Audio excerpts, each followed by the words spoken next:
बेटा हम लोग हर्निया की बात कर रहे थे। Good morning. हर्निया के बारे में हम लोग डिस्कस क्या कर रहे थे जान लीजिए।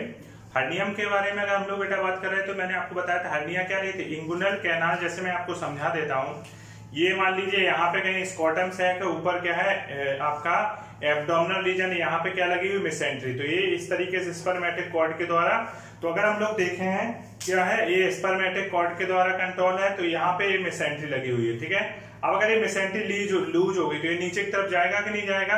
अगर ये पार्ट नीचे की तरफ जाएगा तो उसको क्या बोलते हैं, इंटेस्टाइनल हर्निया बोलते हैं। क्या बोलते हैं बेटा, इंटेस्टाइनल हर्निया बोलते हैं। इस बात को याद रखना। दूसरी बात आती, मैंने कहा चूंकि फीमेल में इनकम्प्लीट होता, मेल में क्या होता है, ये कंप्लीट होता। उसके बाद मैंने नेक्स्ट बात डिस्कस की, आपको याद होगा मैंने टेस्टिस का सेक्शन 2-3 बार दिखाया था, शायद आप सोचो मन से। सबसे पहले सेमनीफेरस ट्यूब्यूल थी, उनकी संख्या 1 से लेकर 3 तक थी। सेमनीफेरस ट्यूब्यूल में स्पर्म का फॉर्मेशन हो रहा था। फिर याद होगा ट्यूबुलाई रेक्टाई के द्वारा वो रेटी टेस्टिस के पास पहुंचा रहा था। फिर रेटी टेस्टिस के बाद वो वासा फ्रेंसिया के बाद वो एपिडिडाइमिस। एपिडिडाइमिस को स्टोर हाउस ऑफ स्पर्म बोलते हैं। एपिडिडाइमिस के बाद वो कहां पहुंच जा रही थी, बास डिफरेंस के द्वारा मेल स्पर्मेटिक डक्ट के द्वारा पास हो। तो वही सीक्वेंस मैंने यहाँ पे लिखा हुआ है। मैंने सबसे पहले लिखा सेमनीफेरस ट्यूब्यूल मैंने लिखा फॉर्मेशन ऑफ स्पर्म, ये open into rete testis by tubuli recti, open into by tubuli recti. ये ओपन हो रहा है, कंफ्यूज मत होना, किसके द्वारा ओपन हो रहा है, तो ट्यूबुलाई रेक्टाई के द्वारा। ये उसमें ओपन हो रहा है, चाहो तो मैं इसमें लिख देता हूं। ये यहाँ पे पहले ट्यूबुलाई रेक्टाई और ट्यूबुलाई रेक्टाई के बाद कहाँ आ जाएगा, ट्यूबुलाई रेक्टाई की हेल्प से रेटी टेस्टिस, और रेटी टेस्टिस में कंडक्शन ऑफ स्पर्म वासा फ्रेंसिया पास करेगा।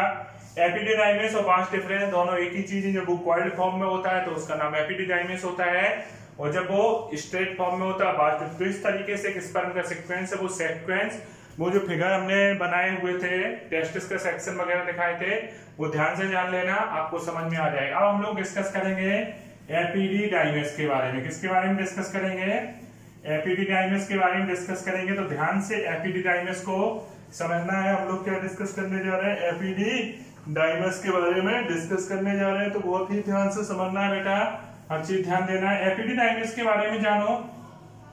एपिडिडाइमिस हाईली क्वाइल्ड स्ट्रक्चर होता है। कैसा होता है, जो एपिडिडाइमिस होता है हाईली क्वाइल्ड स्ट्रक्चर होता है, बहुत ही ज्यादा क्वाइल्ड होता है, पहली बात। दूसरी बात आती है कि इसमें स्टोर हाउस ऑफ स्पर्म बोलते हैं।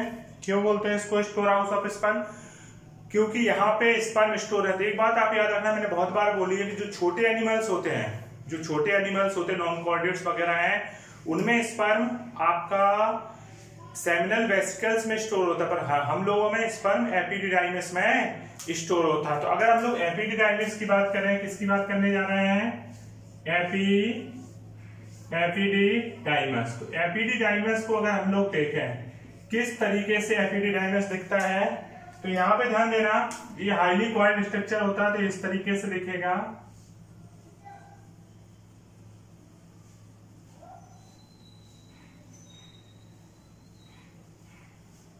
ये मैंने एपिडिडाइमिस बना दिया, ठीक है ना। हाईली क्वाइल्ड स्ट्रक्चर होता है। एपिडिडाइमिस के 3 पार्ट होते हैं। एक तो होता है कैपार्ट, एक होता है बॉडी, और एक होता है कॉर्डा, या इसको कॉर्पस बोल देते हैं। कैपार्ट, कॉर्पस और कॉर्डा। देखो कॉर्डा नाम सुन के हमेशा आपको टेल की याद आनी चाहिए। पूंछ रीजन में कॉर्डा होता है, कैपार्ट सबसे ऊपर होता है, कैपार्ट, कॉर्पस और कॉर्डा। जो कैपार्ट होता है इसका दूसरा नाम होता है गिलोवस मेजर। क्या नाम होता है, गिलोवस मेजर। इसको बोलते हैं गिलोवस माइनर। क्या बोलते हैं, गिलोवस माइनर। और ये जो होता है इसको बोलते हैं बॉडी। क्या बोलते हैं, बॉडी। तो एपिडिडाइमिस के 3 पार्ट हो गए, एक कैपार्ट, एक कॉर्पस और एक कॉर्डा। कैपार्ट को क्या बोलेंगे, गिलोवस मेजर, ये नाम पूछे जाते हैं। गिलोवस मेजर, कॉर्पस को बॉडी। और बॉडी हमेशा, वैसे भी कोई भी एनिमल हो, कहीं पे भी बॉडी हमेशा बीच वाला पार्ट बॉडी होता है। तो यहाँ पे बॉडी क्या हो रही है, कॉर्पस को हम लोग बॉडी बोलेंगे। और नेक्स्ट पार्ट क्या है, कॉर्डा। कॉर्डा को तो एपिडिडाइमिस, कैपार्ट, कॉर्पस और cauda. Caput globus major, cauda globus minor, और ये बॉडी होगा। अब एक दूसरी इंपॉर्टेंट बात क्या होती है कि जो हमारा एपिडिडाइमिस या वास डिफरेंस है, पॉइंट लिखा होगा highly coiled vas deferens, then known as epididymis. अगर वास्ट डिफरेंस कॉइल्ड फॉर्म में है तो उसे एपिडिडाइमिस बोलते हैं। अगर कहा जाए कि अगर हम एपिडिडाइमिस को सीधा कर दें तो उसका नाम क्या हो जाएगा, तब आप कहोगे वास्ट डिफरेंस हो। एक्चुअली एपिडिडाइमिस और वास्ट डिफरेंस दोनों एक ही चीज है, क्योंकि ये वॉल्फियन डक्ट से एराई होते हैं। मैंने एक्सक्रीटरी सिस्टम पढ़ाया था तो यहाँ पे मैंने फॉर्मेशन ऑफ किडनी दिखाया था, तो वहां पे मैंने बताया था ये वॉल्फियन डक्ट से बनता है एपिडिडाइमिस और वास्ट डिफरेंस, दोनों वॉल्फियन डक्ट का मॉडिफिकेशन, इसलिए दोनों एक ही चीज है। नेक्स्ट इंपॉर्टेंट बात और याद रखना, चूंकि इनको स्टोर हाउस ऑफ स्पर्म यहाँ पे स्टोर होते हैं, यहाँ पे सम इनहिबिटरी प्रोटीन रिलीज होती है जो स्पर्म की मोटिलिटी को धीमा करती है। यहाँ से इनहिबिटरी फैक्टर सिक्रीट होते हैं एपिडाइमिस से जो स्पर्म की मोटिलिटी को धीमा करते हैं। इस तरीके से स्पर्म स्टोर होने के काम आते हैं। यहाँ पे स्पर्म स्टोर होता है, एनर्जी कंज्यूम कर, जैसे आप कहीं जा रहे हो, आप तेज दौड़ते हुए जा रहे हो तो आप एनर्जी कंज्यूम करोगे। आपको कहीं बैठने को रिलैक्स करने को दे दिया जाए तो आप एनर्जी कंज्यूम करोगे कि नहीं करोगे, करोगे ना। अब देखो मैंने इससे रिलेटेड कुछ पॉइंट लिख दिए एपिडिडाइमिस से रिलेटेड। एपिडिडाइमिस क्या है, highly coiled vast difference is called epididymis. Highly coiled vast difference को एपिडिडाइमिस कहते हैं। लंबाई लगभग इसकी 5 मीटर के आसपास होती है और ये वॉल्फियन डक्ट से, मैंने आपको बताया एपिडाइमिस और वास्ट डिफरेंस दोनों किससे मॉडिफाइड होते हैं, किससे ड्राइव होते हैं, तो वॉल्फियन डक्ट से। फिर मैंने कहा some inhibitory protein are release by epididymis. थोड़ी देर पहले मैंने बताया था एपिडाइमिस से कुछ inhibitory protein which suppress the activity of, जो कि स्पर्म की एक्टिविटी को सप्रेस करते हैं, so sperm become immobile in male genital tract. And simple सी बात है, मैंने अभी एग्जांपल 2 मिनट पहले आपको दिया था कि आप कहीं जा रहे हो और आप दौड़ते हो, फिर आपको 2 मिनट बैठने को दे दिया जाएगा थकान सही के, तो आपको एनर्जी कंज्यूम होगी कि नहीं होगी। आप कहीं बैठ जाते हो तो आपके पास फिर से, आपको मान लीजिए 20 किलोमीटर 30 किलोमीटर पैदल जाना है, 30 किलोमीटर पैदल जाना, तो एक साथ आप 30 किलोमीटर लगातार नहीं चल सकते ना। 5 किलोमीटर चले, बैठे, पानी यानी पिए, फिर 5 किलोमीटर चले, तो आपकी एनर्जी कहीं ना कहीं कंज्यूम होती है। जब आप बैठते हो रुकते हो तो कहीं ना कहीं एनर्जी, तो यहाँ पे भी जब स्पर्म रुका तो उनकी एनर्जी कंज्यूम हुई। फिर मैंने बोला outer layer of epididymis and vas deferens made up from circular muscle है। बाहर की सर्कुलर मसल लेयर की बनी होती है, जबकि इनर किसकी बनी होती है, pseudo stratified columnar epithelium with stereocilia. Question पूछा गया है, स्टीरियोसीलिया पाए जाते हैं, ठीक है ना, तो ये बात याद रखनी। अब हम लोग देखेंगे सेक्शन ऑफ सेमिनिफेरस ट्यूब्यूल। हम लोग क्या देखेंगे, हम लोग देखेंगे सेक्शन ऑफ सेमिनिफेरस ट्यूब्यूल के बारे में समझेंगे कि अगर हम लोग सेमिनिफेरस ट्यूब्यूल का सेक्शन करते हैं तो किस तरह, आपको बहुत अच्छे से मालूम है कि सेमिनिफेरस ट्यूब्यूल में स्पर्म का फॉर्मेशन होता है, मालूम है कि नहीं मालूम है, सेमिनिफेरस ट्यूब्यूल में स्पर्म का फॉर्मेशन होता है। तो आखिरकार किस तरीके से टेस्टिस में या सेमिनिफेरस ट्यूब्यूल में स्पर्म का फॉर्मेशन होगा वो हम लोग देखने जा रहे हैं। तो अगर आपको याद होगा कि इस कहीं पे भी कोई भी चीज बन रही है एनिमल टिश्यू में, आपने पढ़ा होगा हर जगह जर्मिनल एपिथेलियम काम करती है। कौन सी काम करती है, हर जगह कौन सी एपिथेलियम काम करती है, तो याद होगा आपको कि हर जगह जर्मिनल एपिथेलियम ही काम करती है। तो हम लोग इस चीज को भी देखने जा रहे हैं किस तरीके से एपिथेलियम काम करेगी। तो हम लोग क्या डिस्कस करने जा रहे हैं, सेक्शन ऑफ सेमिनिफेरस ट्यूब्यूल, क्या या कह सकते हैं सेक्शन ऑफ टेस्टिस भी मान सकते हैं। तो क्या देखेंगे, section of seminiferous tubule, section of seminiferous tubule, ठीक है, शॉर्ट में मैंने लिख दिया सेक्शन ऑफ सेमिनिफेरस ट्यूब्यूल, या कह सकते हैं, क्या बोल सकते हैं, सेक्शन ऑफ सेमिनिफेरस ट्यूब्यूल, या दूसरा टर्म हम लोग यूज कर सकते हैं क्या, टेस्टिस, ठीक है ना। तो सेक्शन ऑफ सेमिनिफेरस ट्यूब्यूल में अगर हम लोग देखें, मैं फिर से हेडिंग डाल देता हूं, थोड़ा गीला था बोर्ड इसलिए सही नहीं लिख रहा था। तो section of seminiferous tubule, section of seminiferous tubule, actually NCERT ने यही लिखा है, हम टेस्टिस भी कह सकते हैं। तो हमने क्या किया, हम अगर सेक्शन करके देखें, ध्यान से समझना, ये मैंने सेक्शन किया, ठीक है ना। अगर हम सेक्शन करके देखते हैं सेमिनिफेरस ट्यूब्यूल का, टेस्टिस का, तो इसमें इस तरीके से आपको देखेंगे लोब्यूल, ठीक है।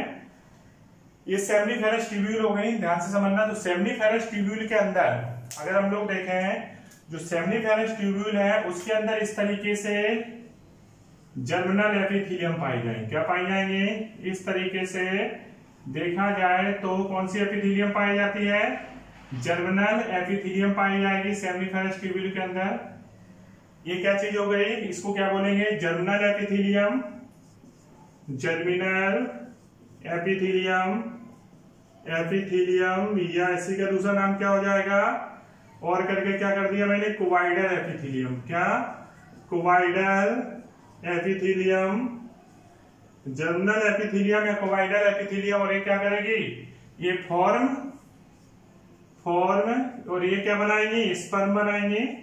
कहीं भी हो कोवाइडल एपिथेलियम ही जर्मिनल एपिथेलियम होती है और स्पर्म का फॉर्मेशन करेंगे, फॉर्म स्पर्म। इसके बाद देखा जाए यही जो सेल है जर्मिनल एपिथेलियम, ये साइज में कुछ बड़ी हो जाती हैं, इस तरीके से इनकी साइज इंक्रीज हो जाती है। तो साइज इंक्रीज होने पे इनका नाम हो जाता है सर्टोली सेल। क्या नाम होता है, सर्टोली सेल, या इन्हीं का दूसरा नाम होता है नर्स सेल, नर्स सेल, या इन्हीं का तीसरा नाम होता है सस्टेंटाकुलर सेल। क्या नाम होगा, सस्टेंटाकुलर सेल, सस्टेंटाकुलर सेल। ये क्या करेंगे, देखो नर्स का मतलब लग रहा है जैसे न्यूट्रिशन देना, ठीक है ना। तो ये क्या करती है, स्पर्म को न्यूट्रिशन देना, ये सब काम, या नरिशमेंट देने का काम क्या करती है, नर्स सेल क्या करेंगी, नरिशमेंट देने का काम करना। सर्टोली सेल का दूसरा नाम नर्स सेल या तीसरा नाम क्या है, सस्टेंटाकुलर सेल। और ये क्या करेंगी, प्रोवाइड न्यूट्रिशन टू स्पर्म। क्या है, ये स्पर्म को न्यूट्रिशन प्रोवाइड करने का काम करेंगे। वैसे भी आपको मालूम है नर्स का काम क्या होगा, देखभाल करना, तो ये न्यूट्रिशन प्रोवाइड करेगी। इसके अलावा इनके बाहर की तरफ से, ये तो सेमिनिफेरस ट्यूब्यूल थी, एसटी सेमिनिफेरस ट्यूब्यूल, इनके बाहर की तरफ कुछ सेल्स पाई जाती हैं, इनको बोलते हैं लीडिंग सेल। क्या बोलते हैं, लीडिंग सेल, या इन्हीं का दूसरा नाम हो जाएगा इंटरस्टिशियल सेल। कौन सी सेल, इंटरस्टिशियल, लीडिंग सेल या इंटरस्टिशियल सेल। ये क्या करेंगे, अगर देखा जाए तो ये आईसीएसएच या आईसीएसएच का दूसरा नाम एलएच होता है। आईसीएसएच का मतलब होगा इंटरस्टिशियल सेल स्टिमुलेटिंग हार्मोन। ये पिट्यूटरी के एंटीरियर पार्ट से आती है। एपी मतलब आंध्र प्रदेश नहीं, एपी मतलब एंटीरियर पार्ट ऑफ पिट्यूटरी से रिलीज होता है हार्मोन आईसीएसएच। मेल में इसको आईसीएसएच बोलते हैं, फीमेल में इसको एलएच बोलते हैं। तो आईसीएचएस मतलब इंटरस्टिशियल सेल स्टिमुलेटिंग हार्मोन की प्रेजेंस में ये इंटरस्टिशियल सेल या लीडिंग सेल से टेस्टोस्टेरोन हार्मोन का सिक्रीशन कराती है। किसका, testosterone, male sex hormone testosterone. चाहो तो मैं ब्रैकेट में लिख देता हूं मेल सेक्स हार्मोन। तो मेल सेक्स हार्मोन कहां से सिक्रीट होता है, तो इंटरस्टिशियल सेल या लीडिंग सेल से सिक्रीट होता है। क्वेश्चन बहुत बार बना है और ये जर्मिनल है। तो ये सेक्शन ऑफ सेमिनिफेरस ट्यूब्यूल आपको समझ में आए, कहीं पे भी कोई दिक्कत हो डिस्कस कर लेना। पहले इसको अच्छे से छाप लो बेटा आप लोग, ठीक है, देख लो इसको अच्छे से। अब देखो बेटा function of Sertoli cell. Sertoli cell का आखिरकार क्या क्या काम है आपको मालूम है। सर्टोली सेल का दूसरा नाम क्या होता है, नर्स सेल होता है। बिल्कुल आप ये बात समझ रहे हो। तो सर्टोली सेल के फंक्शन में मैंने पहला पॉइंट लिखा provide nutrition to sperm. Simple सी बात है, आपको बहुत अच्छे से मालूम है। सर्टोली सेल का दूसरा नाम नर्स सेल या सस्टेंटाकुलर सेल था और आपको बहुत अच्छे से मालूम है इसका पहला काम क्या है, न्यूट्रिशन प्रोवाइड करना। दूसरा मैंने पॉइंट लिखा it secrete anti Mullerian factor which stop formation of Mullerian duct या fallopian tube in male. Actually क्या है, मैंने बेटा वहां पे एक्सक्रीटरी सिस्टम में जब बता रहा था तो यहाँ पे एक डक्ट होती है मुलेरियन डक्ट। कभी क्वेश्चन पूछा जाए कि फैलोपियन ट्यूब का दूसरा नाम, फैलोपियन ट्यूब मेल में होगी कि फीमेल में, सिंपल सी बात है फीमेल में होती है। फैलोपियन ट्यूब में ही फर्टिलाइजेशन होता है। तो फैलोपियन ट्यूब जो होती है उसका दूसरा नाम ओविडक्ट होता है। तो फैलोपियन ट्यूब या ओविडक्ट ड्राइव होती है मुलेरियन डक्ट से। फैलोपियन ट्यूब या ओविडक्ट जो है वो ड्राइव कहां से होती है, मुलेरियन डक्ट से। तो मुलेरियन डक्ट के फॉर्मेशन को भी ये क्या करती है, रोकती है सर्टोली सेल। क्योंकि मुलेरियन डक्ट अगर मैंने कहा एंटी मुलेरियन फैक्टर सिक्रेट करती है जिससे कि मेल में फैलोपियन ट्यूब का फॉर्मेशन ना हो, क्योंकि मेल में इसकी जरूरत नहीं है। उसके बाद Sertoli cell also absorb matter which drop by sperm. जैसे सर्टोली सेल एक तरीके से माँ है, स्पर्म अगर बच्चा है तो सर्टोली सेल क्या है, माँ है, जो ख्याल रखती है कि हमारे बच्चा गंदगी फैलाता है तो उसकी भी सफाई माँ ही करती है। तो स्पर्म के द्वारा जो भी वेस्ट मटेरियल छोड़े जाते हैं उनको भी सर्टोली सेल क्या करती हैं, एब्जॉर्ब करती हैं। उसके बाद मैंने लिखा it release androgen binding protein. Androgen को बाइंडिंग करने वाली प्रोटीन भी, एबीपी प्रोटीन भी रिलीज करती है। इसके बाद मैंने बोला it also work like blood testis barrier. अब यार एक बात बताओ, माँ है, ब्लड टेस्टिस बैरियर, बैरियर, कहीं पे बैरियर लगा हो तो बैरियर क्या ध्यान रखता है, जरूरी चीजों को जाने दो, खराब चीजों को एक साइड से दूसरी तरफ ना जाने दो। यहाँ पे भी यही केयर करती है।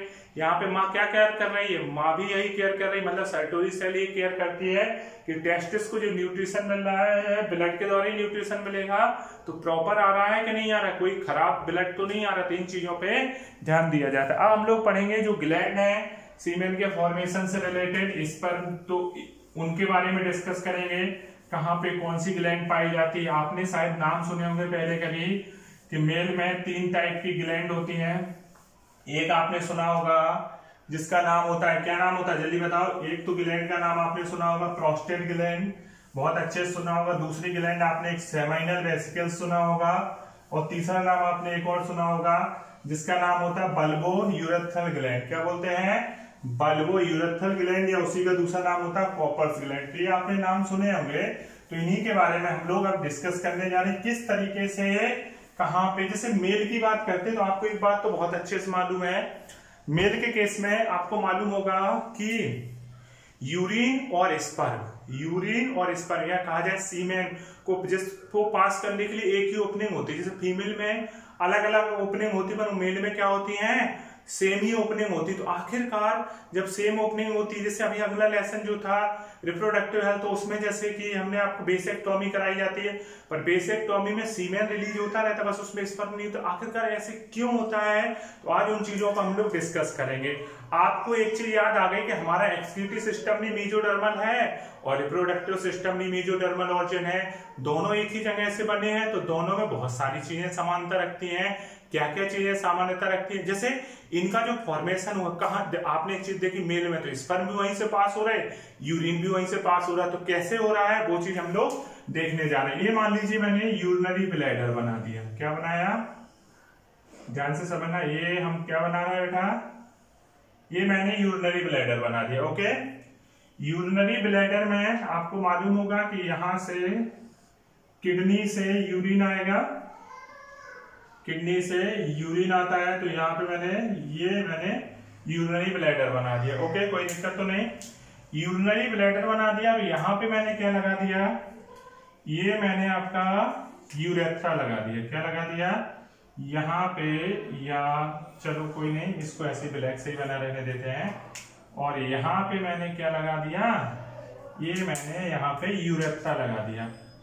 ये क्या चीज हो गई, यूरेथ्रा हो गया, मतलब कि पेनिस के द्वारा जो यूरेथ्रा पास होता है, यूरिन यहाँ से पास होगा यूरेथ्रा। ये यूरिनरी ब्लैडर की पोस्टीरियर साइड है। क्या है बेटा, पोस्टीरियर साइड है, याद रखना। अब होता क्या है, यहाँ पे मान लीजिए टेस्टिस है, यहाँ पे क्या है, टेस्टिस है। तो टेस्टिस से इस तरीके से अगर हम यहाँ पे देखें तो टेस्टिस से इस तरीके से इस पर ऐसे पहुंचेंगे, एक डक्ट बासा डिफरेंस के द्वारा पास होते हैं, और ये इसके पीछे की तरफ से आएगी मेल स्पर्मेटिक डक्ट। इसके पीछे की तरफ से मैं दोनों साइड से बना देता हूं, कंफ्यूज नहीं होना है, परेशान नहीं होना है। ये ऐसे आएगी, ऐसे आई, ठीक है। इस तरीके से यहाँ पे ये एंट्री मारेगी। आप लोग एक बात याद रखना, हमेशा बायो में कहीं भी फूला हुआ स्ट्रक्चर नजर आता है तो उसको क्या बोलते हैं, उसको एम्पुला शब्द यूज करते हैं। क्या शब्द यूज करते हैं, उसके लिए शब्द यूज करते हैं एम्पुला। कौन सा शब्द यूज करते हैं बेटा, एम्पुला। तो यहाँ पे भी जो फूला हुआ स्ट्रक्चर बन रहा है उसके लिए क्या शब्द यूज करेंगे, उसके लिए शब्द यूज करेंगे एम्पुला, ठीक है। ये मैंने यहां पे बना दिया, ठीक है। ये क्या चीज हो गई, एम्पुला हो गया। अब यहाँ पे 3 टाइप की आपकी, यहाँ पे अगर हम लोग देखें तो एक तो ग्लैंड ये हो गई जो यूरेथ्रा को चारों तरफ से घेरे रहती है, यूरिनरी ब्लैडर के बेस में पाई जाती है, जिसको हम लोग बोलते हैं प्रोस्टेट ग्लैंड। कौन सी ग्लैंड, ये यूरेथ्रा के आसपास है, ध्यान देना, थोड़ा सा तिरछा बन गया, मैं सीधा कर दूं इसको। ये यूरेथ्रा के आसपास एक ग्लैंड पाई जाती है जिसको क्या बोलते हैं, प्रोस्टेट ग्लैंड बोलेंगे। ये यूरिनरी ब्लैडर के फ्लोर पे होती है, नीचे की तरफ पाई जाती है, और इसको क्या बोलेंगे, ये कौन सी ग्लैंड हो गई, प्रोस्टेट ग्लैंड हो गई, प्रोस्टेट ग्लैंड। तो प्रोस्टेट ग्लैंड क्या होती है, यूरेथ्रा के आसपास पाई जाती है, यूरिनरी ब्लैडर के बेस में पाई जाती है। यहाँ पे एक और ग्लैंड होती है प्रोस्टेट के नीचे, इनको बोलते हैं यूरेथ्रा के दोनों तरफ होती है, इनको बोलते हैं बल्बो यूरेथ्रल ग्लैंड। क्या बोलेंगे? बल्बो यूरेथ्रल ग्लैंड, या इन्हीं का दूसरा नाम होता है कॉपर्स ग्लैंड। क्या बोलेंगे? कॉपर्स ग्लैंड बोलेंगे। इसके अलावा यहाँ पे अगर देखें तो यहाँ पे ग्लैंड हो जाएंगे जिनको हम लोग क्या बोलते हैं? Seminal vesicles. क्या शब्द यूज करेंगे? जिनके लिए ये चीज क्या हो गई? ये हो गई सेमाइनल वेसिकल्स। क्या हो गई? ये सेमाइनल वेसिकल्स। तो इनकी संख्या 1 पेयर हो गई, ए भी 1 पेयर। जबकि प्रोस्टेट ग्लैंड कैसी होती है? सिंगल ही होती है। अब देखो ये तो यूरेथ्रा होगा, देखो यहां से टेस्टिस से क्या आएगा? यहाँ टेस्टिस है, यहां से स्पर्म आएगा, ठीक है। और ये सेमिनल वेसिकल, प्रोस्टेट ग्लैंड और बल्ब, इन तीनों का सिक्रीशन सीमेन बनाएगा। तो सीमेन मेरे यूरेथ्रा के द्वारा बाहर पास हो जाएगा। इसको हम लोग क्या बोल सकते हैं? Urinogenital opening. क्या बोल सकते हैं? यूरिनोजेनाइटल ओपनिंग या मीटस बोलते हैं, ठीक है।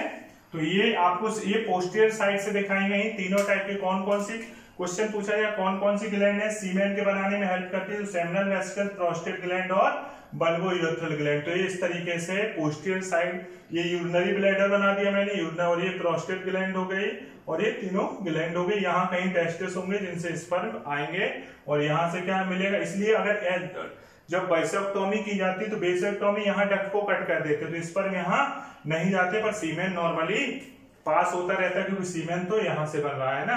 तो इस चीज को देख लो, फिर हम लोग आगे डिस्कस करते हैं। देख लो अच्छे से बेटा, ठीक है।